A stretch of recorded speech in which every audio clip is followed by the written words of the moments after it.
Hello, my name is Abby Beaver and I am the Access Services Manager at the Wyoming State Library. I'm here to talk to you about Free Comic Book Day and some of the programming I planned around it for Northern Wyoming Community College, Coy Library. This presentation is based on research I found on how comics and graphic novels can support literacy of all ages and in school. It also describes some of the programming I performed at Coy Library to support our student body.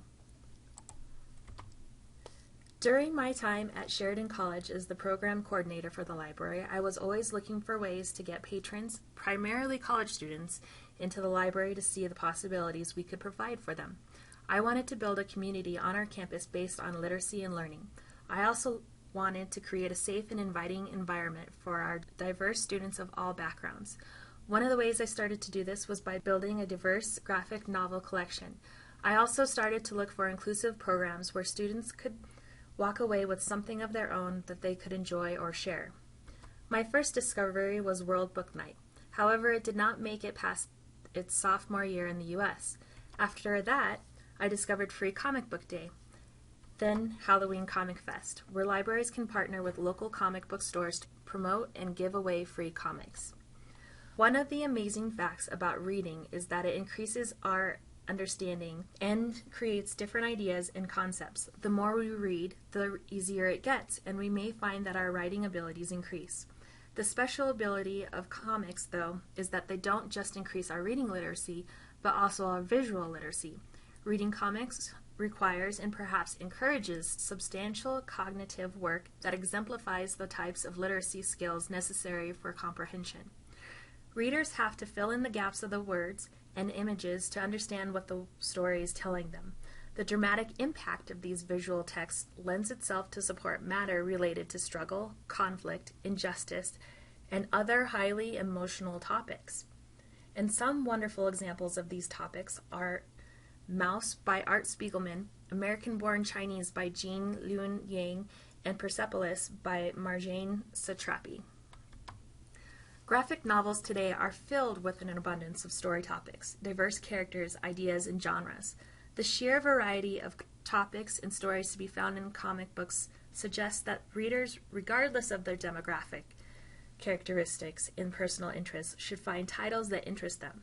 Not only can readers find characters or settings they can relate to, but research indicates that exposure to diverse voices and experiences can reduce in-group, out-group prejudices, even when the exposure occurs through reading. While researching what graphic novels to purchase for our library, I found, and I continue to find, graphic novels that focus on historical events, discuss political, cultural, and scientific issues, and offer beginners introductions to academic topics, such as linear algebra, biology, and microbiology. There were books that could easily be used in classes. Readers could easily find titles to self-educate themselves about Nate Turner or learn the different aspects of depression or cancer.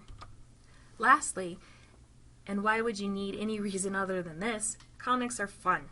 They're not as intimidating as other formats. Their stories, characters, and art catches our eyes and draws us in. Children are drawn to them, and if encouraged, they will become avid early readers that will venture into other reading formats. In one research article, a researcher offered graphic novels for reading and found that students began to demonstrate preferences for graphic novels, with a practice of reading for pleasure. And particular graphic novels were cited as offering an opportunity for entranced reading in early readers. Now, with these facts in mind, how could we not offer up free comic books to a limited population that struggled with literacy and needed to connect with their peers and ideas, ways to find other formats of information to help them with their coursework, and some downtime to recuperate from their studies?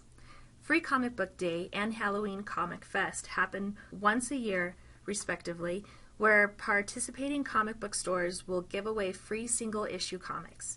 Each year, publishers provide comic books at cost to retailers.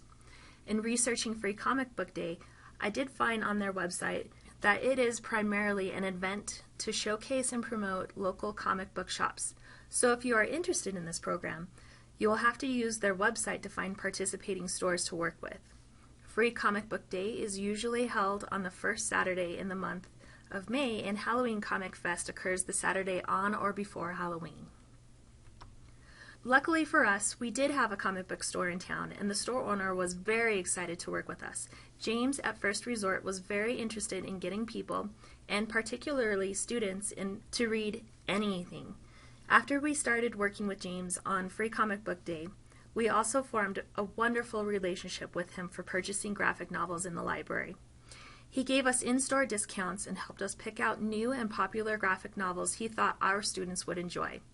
Not only did we build a good connection with First Resort, but we were also able to direct students who didn't even know there was a comic book store in town to First Resort for more help in finding what they might enjoy. For each event, we were able to add in a few more opportunities for our patrons. James from First Resort was invited to each of our events to help promote his store as well as to talk with the students to answer questions. We set up our events in the Thornrider Campus Center, where we had plenty of room and cross-traffic of students coming and going from the cafeteria to and from classes. Students loved the opportunity to dress up as their favorite characters and enjoyed looking over the tables for free comics, prizes, and items available from First Resort to be purchased. We held the event a few days before the Saturday of Free Comic Book Day so that we could catch students while they were on campus, so James could join us, and so we could direct the students to the comic book store on Saturday for more free comics and opportunities. For future events, we were considering hosting a few panel discussions about pop culture topics with James and a few of our faculty on the panel. On this slide, you can see what we purchased and how much we spent. The prizes and the free comics were purchased through the comic book store with a discount on all of them. James helped us select which comics he thought our students would like best and then ordered them for us. We did a drawing for the prizes as we held the main event or during the giveaway. We did see some results from this programming. After advertising for Free Comic Book Day, we had students coming into the library to get information about the event. At that point, we could also direct them to our graphic novel collection. After the events, students would come into the library to ask about future events, our collection, and also to make suggestions on what we could purchase in the future. Because of our collaboration with First Resort, we were able to build a great relationship with a local business. This gave us great resources for keeping our collection current and also a place to send our students for more materials. Students were able to connect with each other over a common interest. Here is a list of some of the graphic novels that were mentioned in this presentation. Feel free to go through the list and see if there are any titles that you might be interested in. And here's a list of a few of the articles, that I looked at for this presentation. Thank you for joining me in this presentation. If you have any questions or comments, please feel free to contact me by email at abbybeaver@wyo.gov or by phone at 777-5913.